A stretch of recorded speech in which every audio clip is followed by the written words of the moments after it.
instrumentals here. But let me know if you like song lyrics inspired by the idea of travel adventure.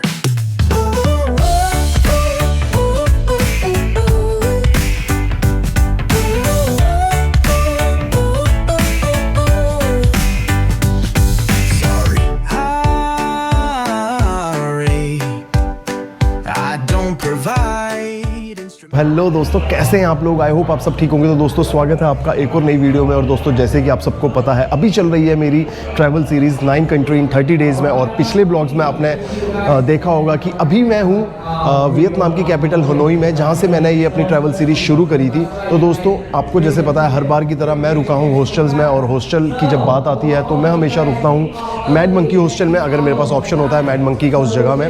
तो guys अभी मैं रुका हूँ mad monkey hostel में। और जैसे आप सबको पता है, मैड मंकी हॉस्टल्स है एक पार्टी हॉस्टल। तो ये जो ब्लॉग है, ये जो वीडियो है, ये इसी से रिलेटेड होने वाली है। बिकॉज मैं वियतनाम में सिर्फ हनोई में रुकने वाला हूँ। तो हनोई में रुकने वाला हूँ तो ऑब्वियसली मैं आपको हनोई की जगह भी दिखाऊंगा। और अगर हनोई की जगह की बात हो रही है तो ऑब्वियसली आपको यहाँ की नाइट लाइफ के कुछ सीन्स भी दिखाऊंगा।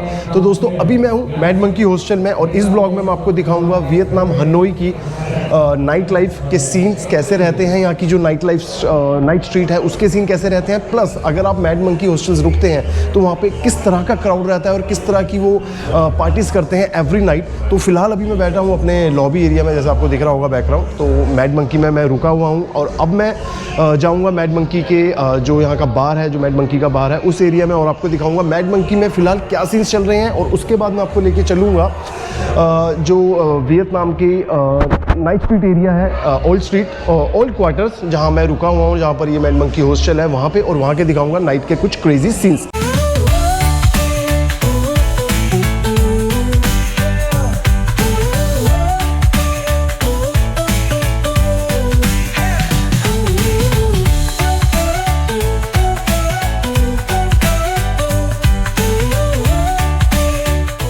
ये था मैड मंकी हॉस्टल। और अब मैं आपको लेके चलता हूँ बाहर स्ट्रीट पे, ओल्ड क्वार्टर्स की, और दिखाता हूँ वहाँ इस टाइम क्या हिसाब चल रहा है। और अभी जो टाइम हो रहा है वो लगभग हो रहे हैं रात के 9:30।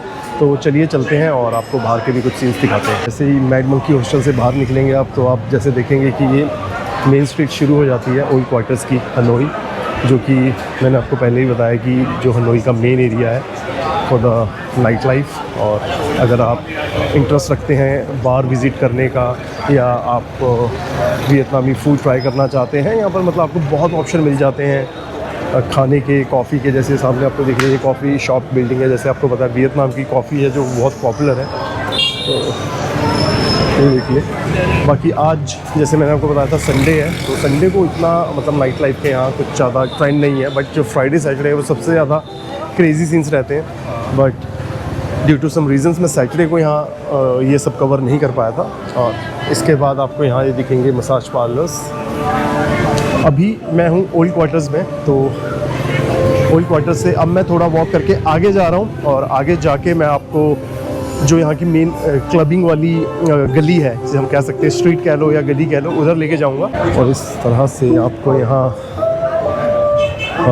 स्ट्रीट आर्टिस्ट दिख जाएंगे।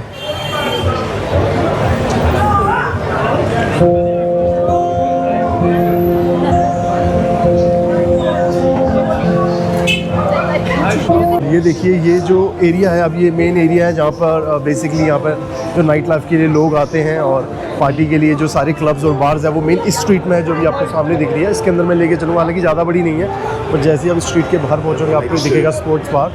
और ये देख सकते हैं कितनी भीड़ है यहाँ पे।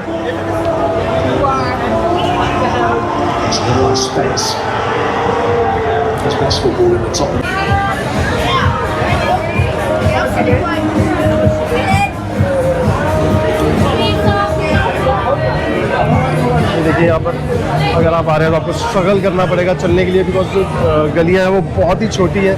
तो आधी से ज़्यादा जगहों पे यहाँ सीट्स जो सीटिंग अरेंजमेंट है उसकी वजह से कवर हो जाता है। देखिए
देख सकते हैं कितनी भीड़ है और अभी ज़्यादा टाइम नहीं हुआ है। और ये जो स्ट्रीट्स हैं ये रात के 12 से 1 बजे तक ओपन रहती है, तो आप हिसाब लगा सकते हैं यहाँ कितनी भीड़ होती है।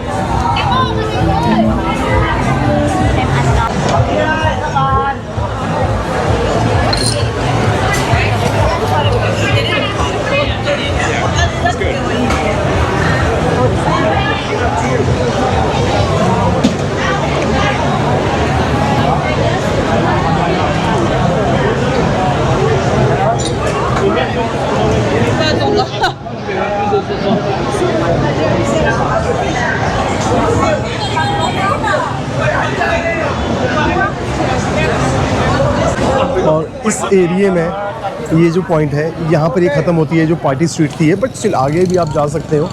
आपको सामने दिख रही है कितनी ही लंबी स्ट्रीट है। और ये बट ये जो एरिया है ये पार्टी वाला एरिया नहीं है, मतलब ये ऑब्वियसली टूरिस्ट एरिया है। यहाँ आप खाना खा सकते हैं, टाइम स्पेंड कर सकते हैं, अच्छा शॉपिंग कर सकते हैं। बट जो ये वाली एरिया है जहाँ से मैं आया हूँ लगभग 700 से 500 मीटर वॉक करके, ये जो पूरी स्ट्रीट है ये पूरी पार्टी स्ट्रीट है। यहाँ पर आपको बहुत सारे क्लब्स के ऑप्शन मिल जाएंगे, बार्स के ऑप्शन मिल जाएंगे।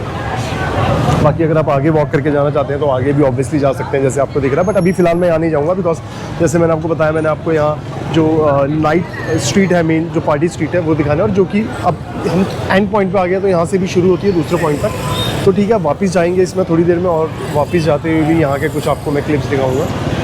तो ठीक है गाइस, बने रहिए वीडियो में और इन्जॉय कीजिए।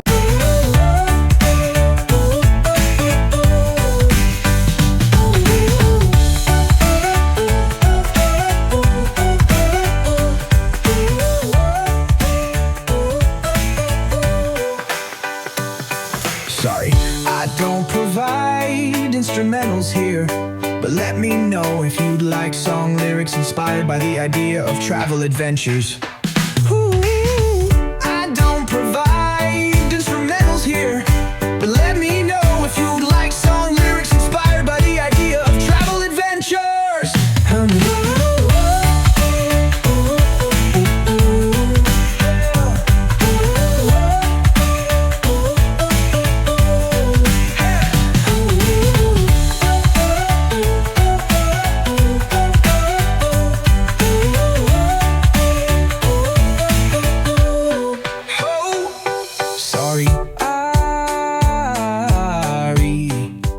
मैं वापस आ गया हूँ हनोई की पार्टी स्ट्रीट से वापस अपने हॉस्टल। और जैसे कि आपको बैकग्राउंड पे आवाज़ आ रही होगी, मेरे हॉस्टल में अभी भी लाइव म्यूजिक चल रहा है। और अभी अगर आप मेरे से टाइम पूछे तो लगभग 11:30 हो चुके हैं। और आप फील कर सकते हैं कि मतलब यहाँ पर पार्टी किस लेवल पे होती है, स्पेशली इस हॉस्टल में। और बाकी तो आपने हनोई की पार्टी स्ट्रीट्स भी देख ही ली है जैसे मैंने भी आपको दिखाई है।